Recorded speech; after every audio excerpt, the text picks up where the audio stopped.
All right. All right. Welcome back to the Breaking Chains podcast. It's Christine Jewell. And today we have a guest on our show. I'm always excited to connect with other leaders in the space, people who have really broken records, done amazing things, overcome challenges, adversity, and are out there in the workforce doing amazing things for the kingdom. And today I have Ben Utecht with me. He is a Super Bowl champion, Chief Culture Officer for the True North Private Equity, Tony Dungy Uncommon Award recipient, speaker, and most important, father of 4 beautiful girls, which I have seen, and husband, right? So this guy's, he's busy. He's doing awesome things. I connected with Ben and I was like, I got to have him on the show. So, Ben, thank you for being here. No problem. Thank you so much for having me. I'm excited to have a conversation. Yeah. I love well, the thing that really jumped out to me, obviously, besides all this Super Bowl stuff. And by the way, at the time that we're recording this, it is the day after the Super Bowl. And that was a wild game last night. So That's I crazy. just thought it was kind of fitting. But the thing that really stood out to me was this chief culture officer and some of the language that you were using. So I'm excited to really unpack some of that conversation and hopefully challenge you guys listening to be thinking differently than a lot of the world talks, a lot of the world walks, and start really, lifting the hood underneath how you're running your organizations. But first, Ben, take a couple minutes. I know many people probably already know who you are and what you're about, but give us a little bit of your background and your story. I'm really just a small town Minnesota boy. I mean, I grew up in a little river town called Hastings, Minnesota, where the Mississippi and the St. Croix meet.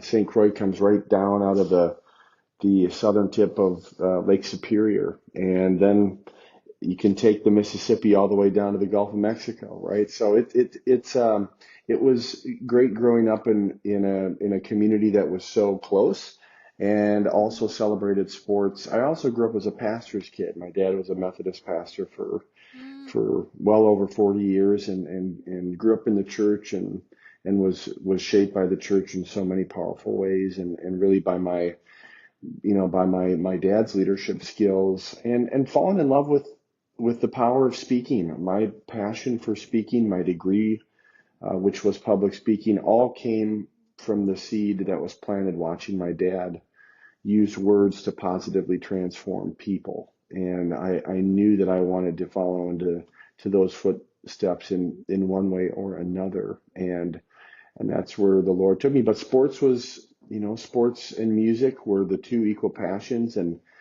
sports gave me the opportunity to play Division I football at the University of Minnesota, and then on to the NFL, where I had such a special time in Indianapolis with Tony Dungy and Peyton Manning and so many other Hall of Famers and winning a Super Bowl. And it's really hard to put those things into words. And like you highlighted, I'm a family man. Love my wife and my 4 incredible girls.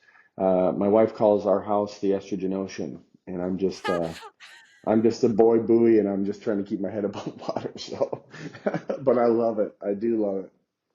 Yeah, I always said, and I literally an hour ago when I was looking at some pictures of you and your daughter on the last trip, I guess you guys did a one-on-one trip. I guess you had posted that on social.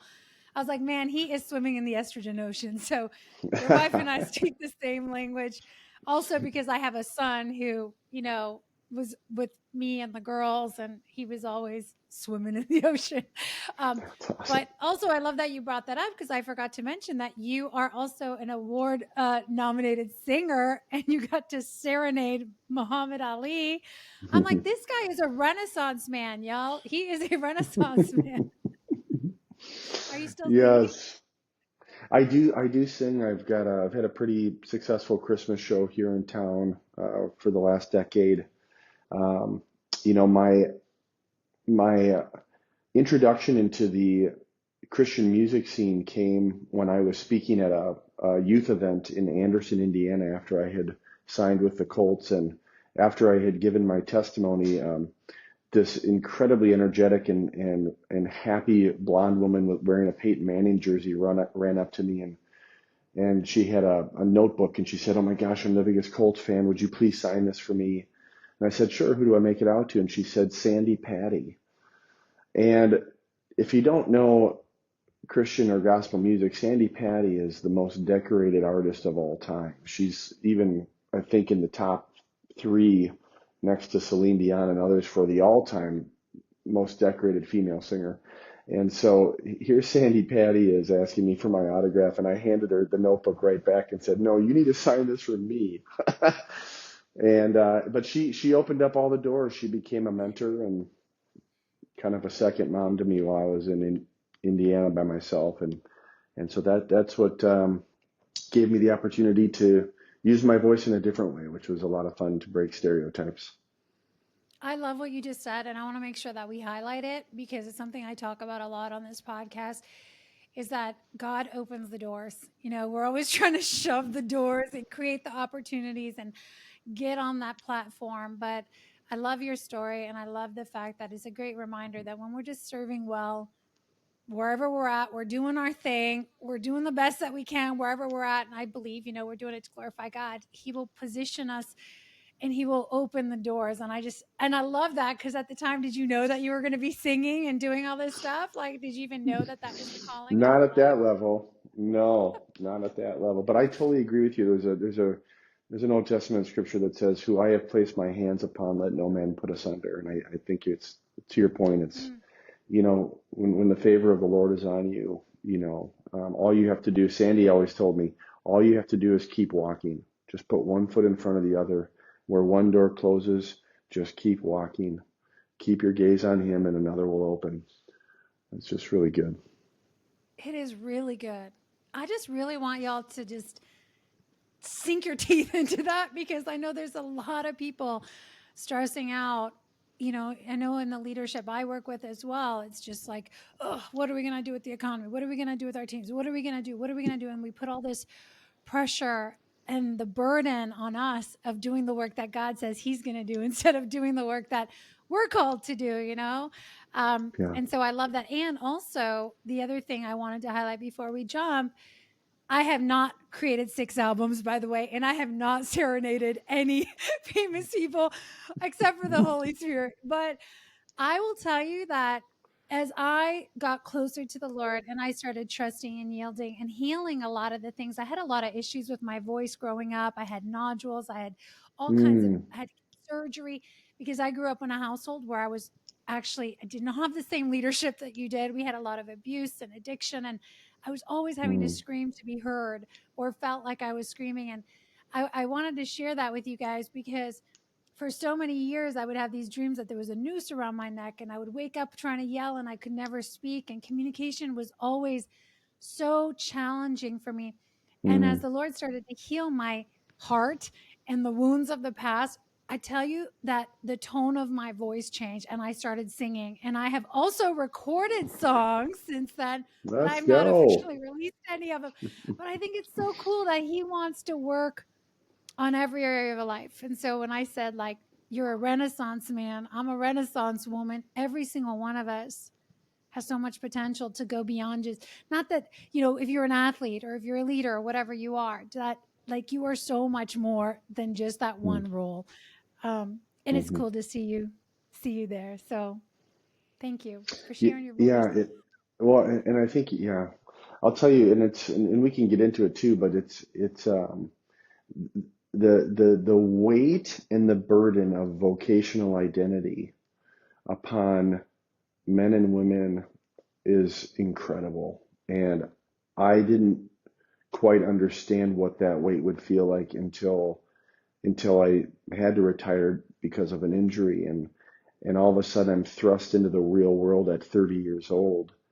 And while I have an idea of what I want to do, I really have no vocational identity because my Mm-hmm. identity's been as Mm-hmm. an athlete ever since fourth Yeah. grade, right? And Yeah. so it's a heavy thing, right? And it's something it's why faith is so radically important to us because we can rest assured on the bedrock of Jesus that our identity is in Him. And if I didn't have that, it would have been a very difficult, even much more difficult transition because I wouldn't have hope, and I wouldn't have some of the fruits of the Spirit that are so essential in withstanding the fire of life Yeah. sometimes.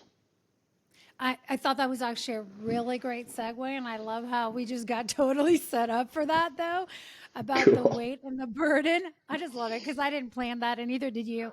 But that the weight and the burden of vocational identity, the role, confusing the role that we have with the purpose of our lives. Can you share your story? I know that speak a lot on concussions and that whole thing, but I love what you said is about all of a sudden you're thrust into another reality, and it feels like you're in a totally foreign land, right? So talk to us about your story of like how that happened, and we'll just unpack that Sure. a little bit. Well, my story is a story of injury. It's the Lord has used injury as what I like to call my Paul's thorn. It's the thing in my side that he used for a number of different reasons, primarily to teach me the power of surrender, to give everything to him, to give all control over to him, and then also to keep me humble and um, to always put me in a position where I have to depend on him. And as much as I don't like remembering the pain, the physical pain, the emotional pain, the spiritual pain of going through those injuries, I know that it was necessary, and I know that it was refining, and that was incredibly important for me to go through. And I just tell you that to answer your question is, my road to the NFL was a miracle story, and Mm. Tony Dungy, Hall of Fame coach Tony Dungy, was the answer to that prayer, and he made a promise in front of 700 people at an event at the University of Minnesota that I was speaking at, that if I didn't get drafted, he would be the first person to call. And 3 months later, because of a serious abdominal injury that I had my senior year, I went from being a first round draft pick to not getting drafted. And I thought it was over. And 5 seconds after the free agent market opened, Tony Dungy called. And he was the first to call like he promised and invited me to be with the Colts. And 3 years later, I'm a starting tight end on a Super Bowl championship team. And none of it happens without injury and without trust in that man giving me an opportunity. And so interesting that an injury would end my career as it actually allowed me to enter my career. Yeah. And yeah, and so my career ended due to concussion. And I took a number of concussions in the NFL, and it got to the point after the last concussion where we were starting to notice some interesting cognitive changes, some struggles with memory, and we had just had our first daughter, and so we just felt like the Lord saying it's time to it's time to move on, and that was hard. And as I exited the NFL. Um, there was a gentleman, a leader at ESPN, actually that was mentoring some guys, and he said, um, all of you enter the real world a decade behind everybody else. So Mm. your entire 20s of self-discovery and vocational discovery, you don't get. You're a decade behind. So now you have to start at 30. And I thought, oh, you don't know what you're talking about. I'm going to be fine. And the reality is, it's been the better part of my 30s. Um, that was this long journey of really finding my way, and Mhm. and and and so I know that was a long answer to your question, but it that vocational identity has been so important to me as a man and a provider for my family um, to really capture. And so I totally understand when people are struggling with the same things. Yeah. There's so much gold there. I love, and take as much time as you want to answer the questions and let it go wherever it needs to go. But I love that whole point too that you said, it was a miracle story, and just when you thought it was over, it's like boom, the favor drops in and the promise is fulfilled, and you you spoke about humility and surrender, which is so huge. I know for you, probably, I see this when I work with leaders and leadership. It's always that pride, that pride that just kills us. And the path to humbling is never fun, but it's so essential. I think I know I certainly was for me to get to where God's calling us. How did your ego handle that when you did you make a decision to not play, or was it made for you? It was a combination of the two. I mean, I think that there were some there were some things taking place in how teams were handling and approaching Yeah. concussions, and because I had a significant history, it was making it very difficult for me to for a team to really clear me to be able to play. And then obviously on the emotional and familial side, there was some concern, and so that's really where that pause Yeah. became pretty substantial. And so but we go through these. I mean, these are the trials of life, and just to be able to be surrounded by people that can hold me accountable and keep me grounded was always such a godsend, because without that, and I definitely would have been lost in a lot of ways. Totally, totally. It is so important. We hear it all the time. It's so cliche now. It just seems like, oh, you're the sum of the five people around you, but it's that scaffolding in our building. And it's so true, right? Like, do we have good infrastructure around us? Do we have people who will hold us up and call us back to the right Yeah, way? yeah, and I think I do the journey of the destruction of my hubris was a result of the injuries, and I praise God for it, because you know I throughout my life have definitely struggled with entitlement, has have definitely struggled with pride, um, and the way in which I viewed myself, and how that changed my behavior and how I treated others, early on in my in my Christian journey. And it's I think that's one of the things that I really get excited about, in my approach to organizational culture, is re-educating leaders around you know what principles like humility are capable of doing within you.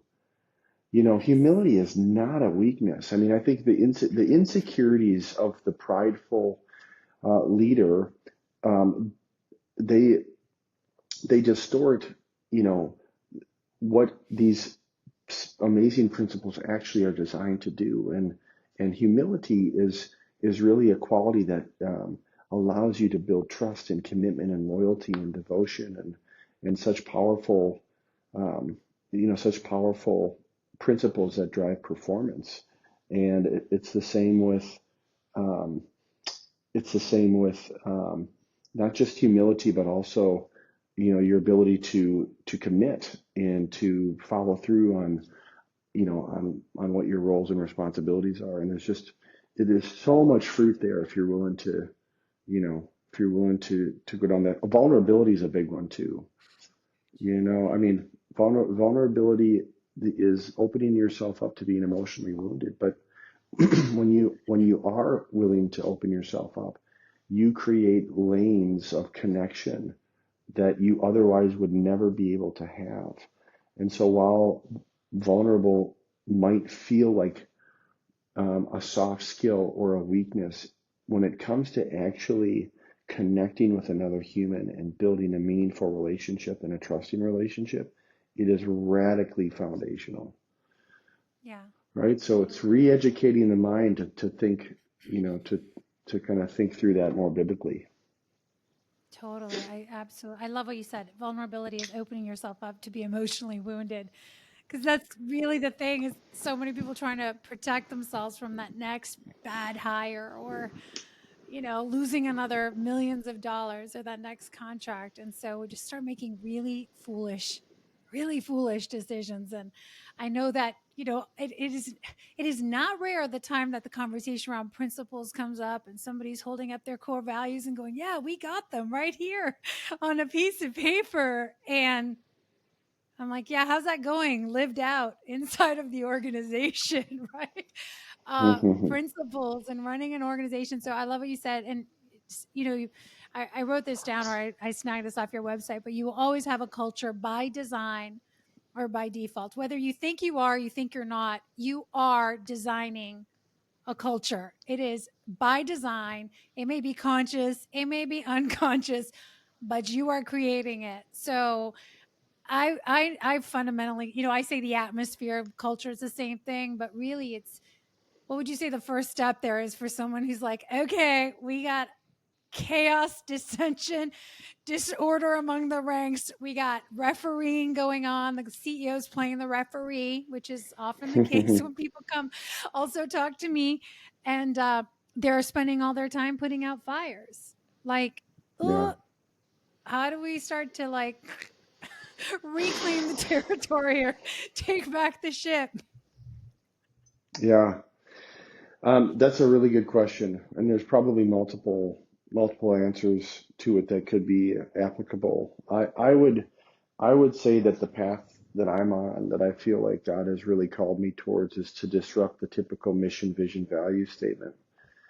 You know, the the word value is only used a handful of times in Scripture, but the word believe is the foundation of everything that Jesus's teachings and the church was built on. Mm, Right? For God so loved the world that he gave his one and only Son, that he who should believe, not value, right? There was a lot of people that heard the teachings of Jesus and walked away valuing what he said, but they chose not to believe. And and so what I do with organizations, is what I call the culture operating strategy. And it really starts with the foundation of belief.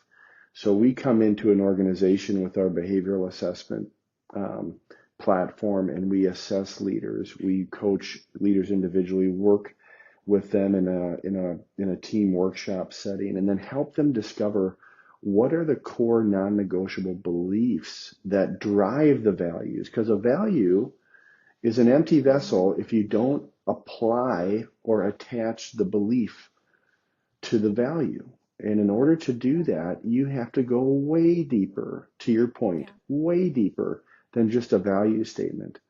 And I always ask a challenge question whenever I do my keynotes.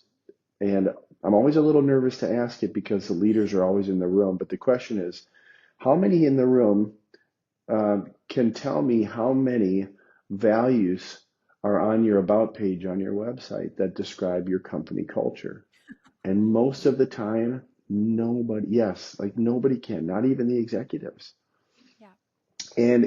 But it's important to ask that question, because what we really need to do from the very beginning is build a foundation, and a foundation that you can practice, right? So I took the scripture from Matthew 7, that says, "He who listens to my words and puts them into practice is like a man who builds his house on a culture of rock.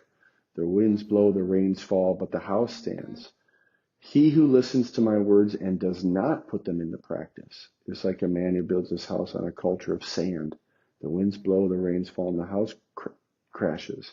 So what's the difference between the two? They both listened, they both Yeah. learned, but only one chose to to believe and to practice. And so we end up developing what I trademarked as the organizational creed.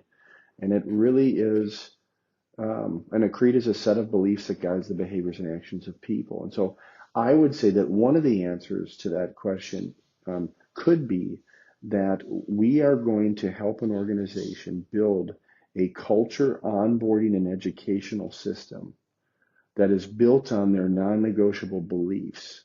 So basically taking a value and then going way Mm-hmm. deeper and identifying what we believe, why we believe it, and how we expect to practice it and behave it in the organization. And then we can use that culture educational platform as a pre-screening and onboarding tool that can, alongside the assessment platform, help companies hire the right people and then train them in how to practice the culture so that when they start their role, their job, they can now hit the ground running and Yeah. be in a more cultural alignment. Yeah. I love that. I love that. It was funny because we were around the dinner table the other night talking to the kids about we got to update our family creed and our family crest, and the kids were going around. Our daughter got a job at Chick-fil-A, so she does actually Yes. have the vision and mission on her phone because we were talking about the standards inside of our home, and that we have these mottos or sayings, whatever that we live by, right? And it's I love Hmm. everything that you just said is so true that what does this look like lived out? And what do we really believe and why do we believe it? And really, are we living out what we believe? Are we keeping promises to ourselves or are we just walking controversies? Which is hard, right? To admit that. Like I'm I value one thing and I believe one thing, but I'm walking another way. And I believe that's where inner civil war ensues. There's just like this dissension inside of us that manifests Hmm. outside. But I love that the challenge question. It's always a cringe moment, eh? When the when the leaders are like, Yeah, it is. It is. But again, it's like, and how you use your words as a communicator is so important, right? So there's a way to be confrontational, that is positive and provides yes, a growth influence. And so when I ask that question, it's always followed up with grace yeah, and with hope. It's like don't feel it's okay because you have to. yeah, I ask that so you can realize that most organizations, and I mean most, yeah, all struggle with this because it's hard. And so it's important for you to look around and see, wow, yeah, we're not in alignment because now we know where to start. And so yeah, there's a way to really, focus on that and to develop that. But ultimately, like one of my mentors was an International Franchise of the Year award winner. He's a business lawyer, also. And when he won that award, he was invited into the elite levels of franchising with the DeLucas of Subway and so on and so forth. And he sat down at a big table with all these big time brands and CEOs. And he said, I'm pretty sure that most at the table were not believers. Which is why it surprised me that when they asked the question in the room, who's the greatest franchise CEO the world's ever seen, that they all agreed it was Jesus. What? And it's like, and this it's is so what really, true. right. So one man took an operating system, taught it to 12, Yeah, and said, go replicate this. And today, 2.8 right. billion people identify as Christian. So it's a great, but here's the cool thing. It's evidence that you can scale a non-negotiable belief system. And the reason we've been able to do that is because of the gospel. And so what you're really trying to help organizations do is build their own gospel. What's their own good news of the culture of the organization? And as what makes the Bible so powerful is it gives you application. It's not just the Simon Sinek why. It's the sweet spot of the Bible is the how. It's Yes. it's Paul providing rules for holy living. It's Jesus, Yeah. giving us you know examples throughout the Gospels.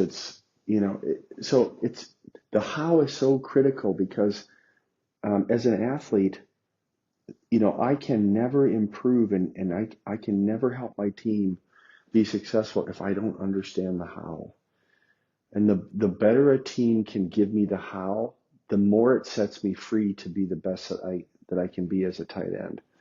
And and we can do that in business and we can do that with culture. Hmm. Yeah. I want to Spent, go back to that. Like, Jesus was the greatest franchisor ever, because those initial 12 that he picked were not the highly skilled, most talented, most equipped experts, highest, paid experts in their field that knew everything. They were like a group of misfits that really had the heart. They had the heart to follow, the heart to learn, the heart, to be willing and faithful and courageous and lose everything if they needed to do this. And I often talk about that compelling vision. Are you a leader that can cast a compelling vision that people buy into? The leader, they buy into, can we trust you? Do we know you? Where are you taking us? And it's really no different than a wife looking at her husband going, Ben, what are you doing here? Where are we going? Like, where are you taking us? I do a lot of coaching on the relationship side, not so much on the business side.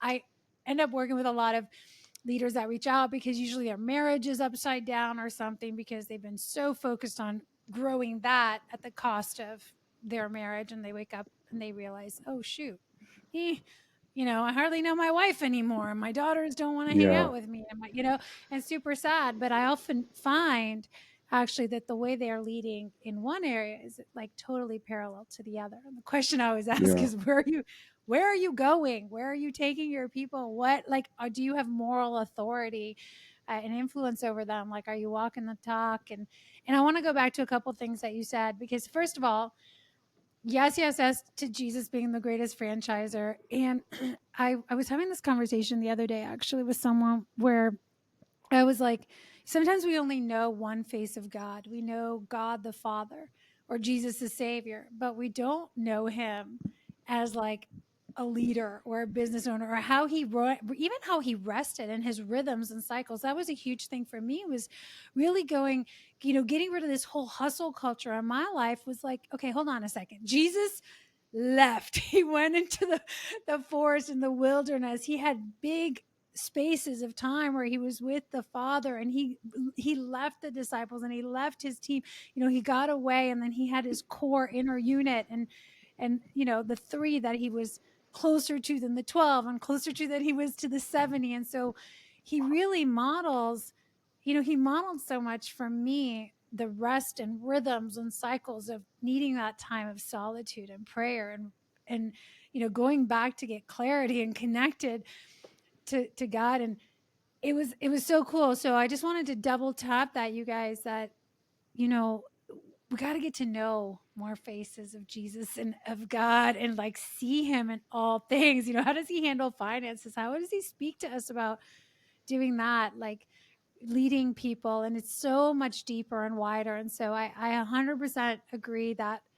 the Bible is a playbook, man. It is a playbook for life. It's a playbook for marriage, for finances, for how to, run your body. This week, we're releasing another episode on here about my relationship, redefining my relationship with my body. And I was not in the NFL, but I went to world championships as a triathlete, and I trained really hard. And I used to own a gym called Push in Toronto for 10 years.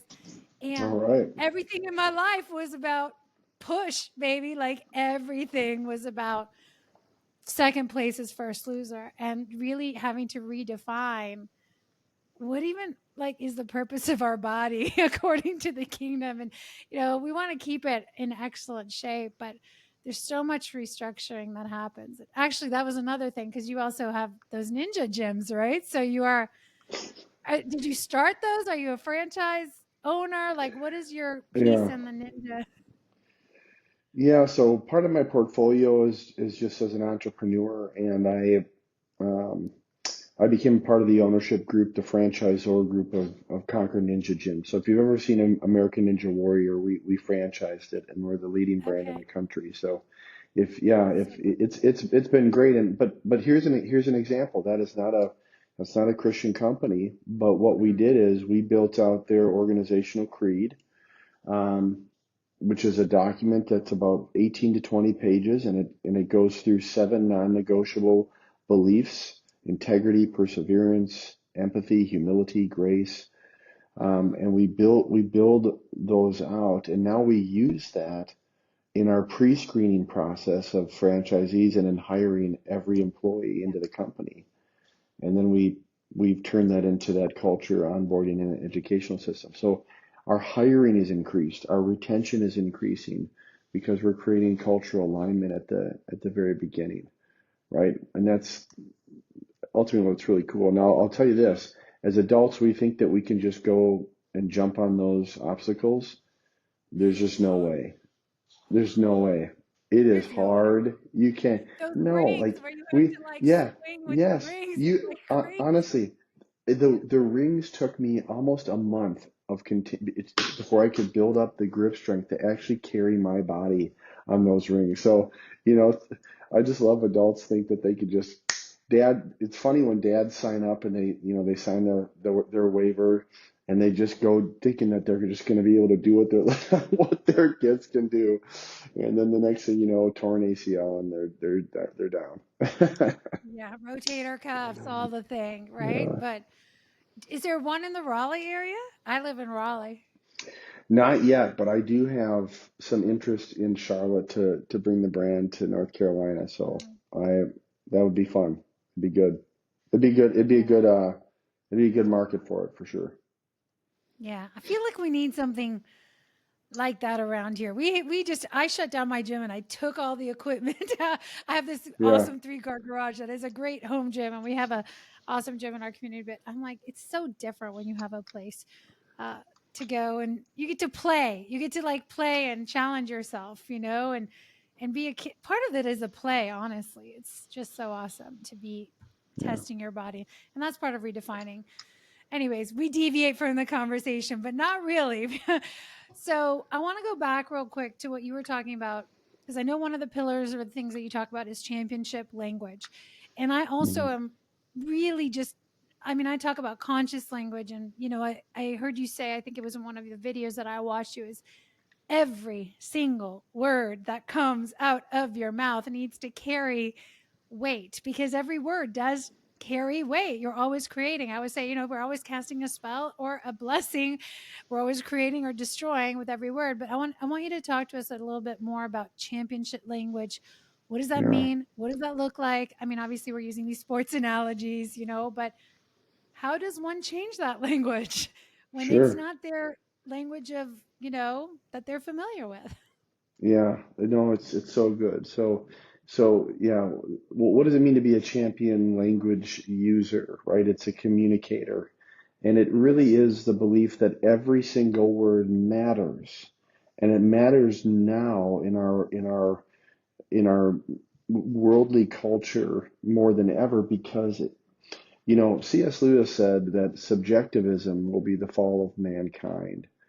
And subjectivism is you being able to make your own absolute truth, right? So and we're seeing it happen with words all the time, whether it's gender or race, whether Mhm. we're changing the meaning of words and applying them to what we believe to be true about them instead of landing on a foundational truth that is universally understood and accepted. And so I just touch on that at the very beginning because um, the reason why you have to be very specific with your words is because oftentimes we communicate based on assumption and based upon perception. And that's where we can get in trouble sometimes as leaders, is that we prepare a presentation or we prepare for a conflict or we prepare for,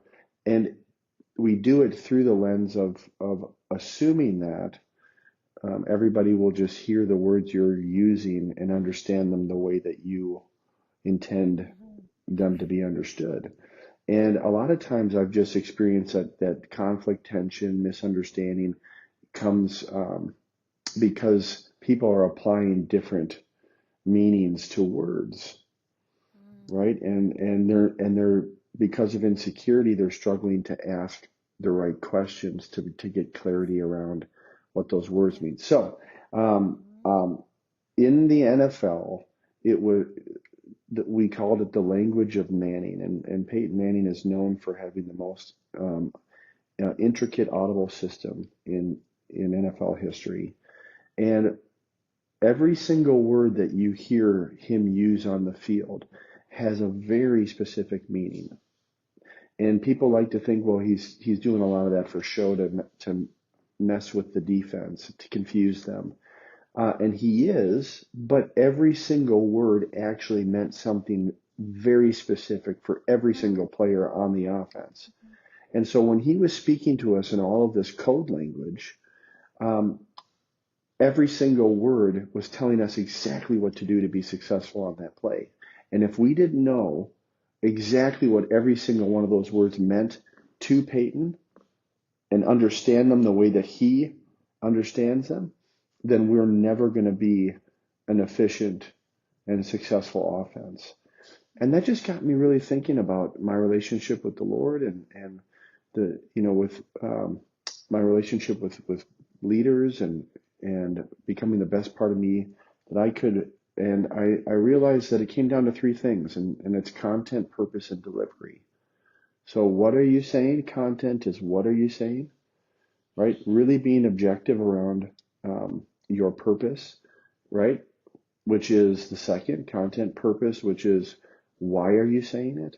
You got to really know why you're talking about what you're talking about, and then most importantly is how are you saying it? How are you actually distributing the information? Because your community is going to receive communication in different ways and with different tonalities, and so you want to be in tune to your people and understanding the best way in which that they learn. And so if you can answer those three questions, what are you saying, why are you saying it, and how are you saying it, your level of clarity and connection will go up significantly as a communicator in your businesses.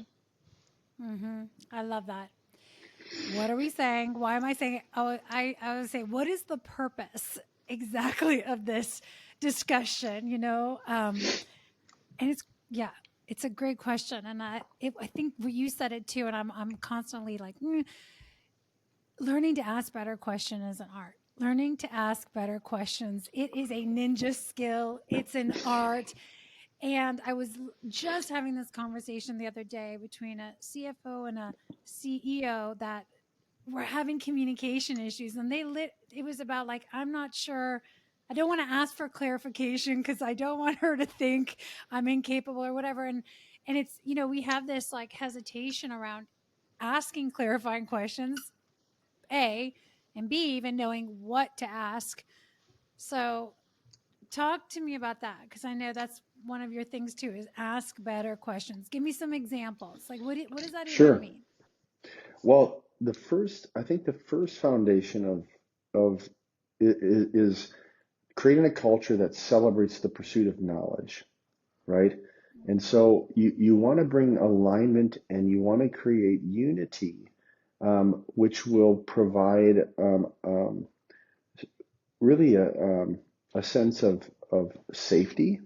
I think that people are really afraid. It doesn't matter how old you are, to feel foolish in front of their peers. And there's a lot of insecurities at work, and misconceptions that create false competitions, and so the first thing to do is to bring alignment around how, as an organization, you're going to practice the pursuit of knowledge. And the way Tony Dungy did that was we had to ask questions before we left the meeting. So imagine being able to say to you know, your team during the beginning of your meeting, okay, make sure each of you writes down at least one question, because we're going to go around the room and everyone is going to have to ask one good question, because the only way we're going to get the clarity and transparency that we need is for all of us to step up in the pursuit of knowledge. And so once you do that, now everybody's got to ask, and there's no more insecurity, right? Yeah. And people We're pay normalizing it. it. They're normalizing the pursuit of knowledge, Yeah. and um, that is a very good place to start, because even if half of the questions are not the right questions, at least they're asking. And the more they ask, the more comfortable they'll get, the more relaxed they'll be, and the more their cognitive abilities will actually deepen and widen, and their questions will get better over time, Yeah. right? And so I think that's a good place to start. Hmm. I wrote that down. I love it. Normalizing the pursuit of knowledge. Okay. It's going to require people get really patient and learn to listen. Right? Uh, but I actually love that standard of like, don't leave here without having a question. Like, if you don't have a question, we're not creating, are we creating order takers? Are we creating a culture of order takers? Which, by the way, is super exhausting, I think, for the leadership team that always has to be the ones that have all the answers for everything, to just be barking orders and expecting robots. Like, do you want robots or do we want partnership? You know, Hmm. team level Yeah, playing. we So I love call it. Yeah, yeah. mm-hmm. Um, it's the difference between taking a transformational approach or a conformational approach. Are you demanding that your employees conform to a set of standards, or are you doing your best to inspire them to transform their mindset into a mindset that is reflective of the the performance and the behavior that you want? So Yeah. you're absolutely right. And that's we're so quick to conform. We're so quick to lead out of fear and um, toxic evaluation instead of really taking an inspirational approach with the human condition and striving to always lead with transformation. I love that. And Yeah. yeah. Inspiration is inspira. It's inspired by the spirit. It's like we're breathing life into an organization. And I know that it's challenging sometimes to slow down because this takes time. It takes Yeah. time. It requires we slow down sometimes and we like have to pump the brakes a little bit to reset and recalibrate. Uh, and it for whoever is ready to do the work, it's that knowing that it is going to require to slow down to speed up, and it is going to require doing things different, and it's going to be uncomfortable for a season until it's not, until it's normal, and then it's so much better. And I'm even just looking at this is totally how you do it inside of a marriage, okay, guys. This is how you do it at home. Like, if you are on different pages, I remember I was coaching a couple once, also franchise owners at different gym up north in the Northeast, and I asked them both, what is the thing you value? And we were having the values conversation, principles, right? Freedom. We both want freedom. And I asked them the same thing. Like, well, talk to me. What does that even mean? And their ideas were completely different. His idea of freedom was to have like 100 franchises and, make all this money. And hers was to sell all the franchises, get an RV, and travel the country. And so we're talking leadership today. We're talking teams. We're talking organizations, but our family is a unit. Our Mm. families are an organization. And these principles, which they are timeless, eternal principles, they apply everywhere you are leading, organizing people and teams, right? So it's Hmm. all so good. So good. Okay, so Ben, what are you up to these days? What is your primary body of work? What's your focus?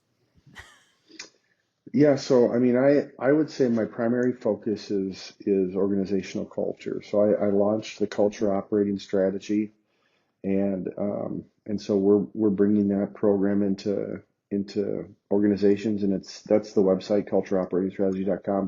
But I've also felt like the Lord has called me to take that and actually to turn it into a culture technology solution. So I've partnered with Mm, one of the top technology organizations. That is founded by a friend of mine, and we're beginning to build that product because it really needs to be something that's available to all organizations, whether you're a small yeah. business of 10 to 15 employees or a Fortune 500. Like, we need to create significant culture solutions that work and that actually can come in and be a powerful accountability and performance platform for organizational culture. So I'm completely sold out to that. I just think it's, and again, to me, it's just living out the Great Commission through, through the corporate community and through the church. I mean, the church needs help with culture as much as any other organization. Maybe even more so sometimes. Maybe even more so Okay, you guys, sometimes. that Yeah. was cultureoperatingstrategy.com. We're going to drop the links below on how you can connect with Ben on social channels and follow him and the work that he's doing. Ben, as we kind of close out today, I mean, there's so much. You talk about championship language. I'm sure you talk about championship mindsets and, all of this stuff. And I love the, obviously you come from a sports background, but I want to ask you this final questions as we wrap up. Why is this so essential? Why now? Oh, because I feel like the foundation of belief in the country is being attacked. And I think that what we believe it's the foundation of who we are.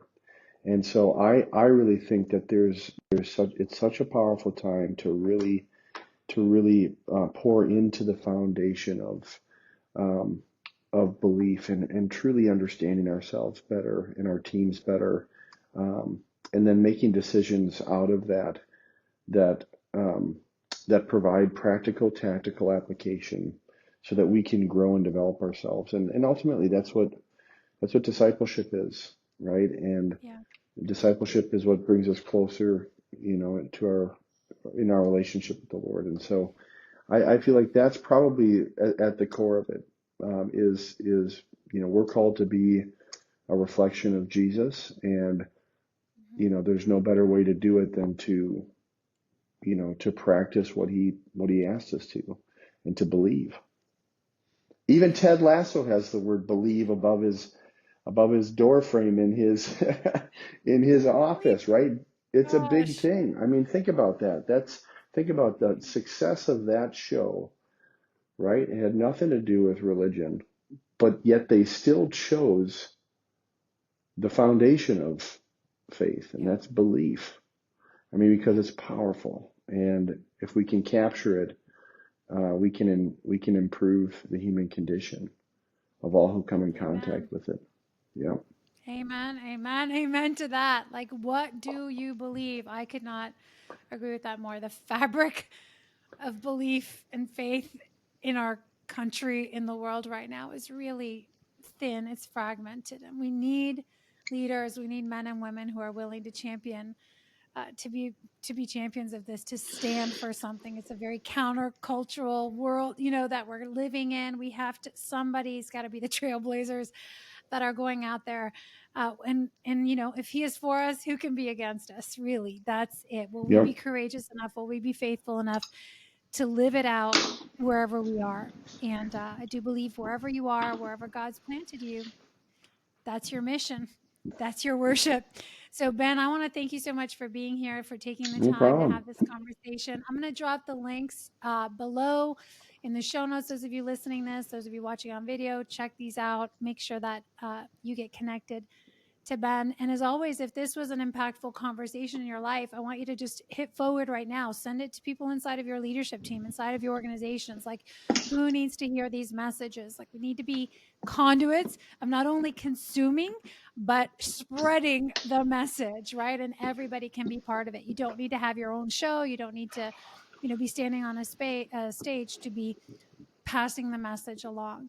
And so, you guys, I want to thank you for being here. Until next time, here's to loving fiercely, leading courageously. Bye for now. All right. All right. Awesome.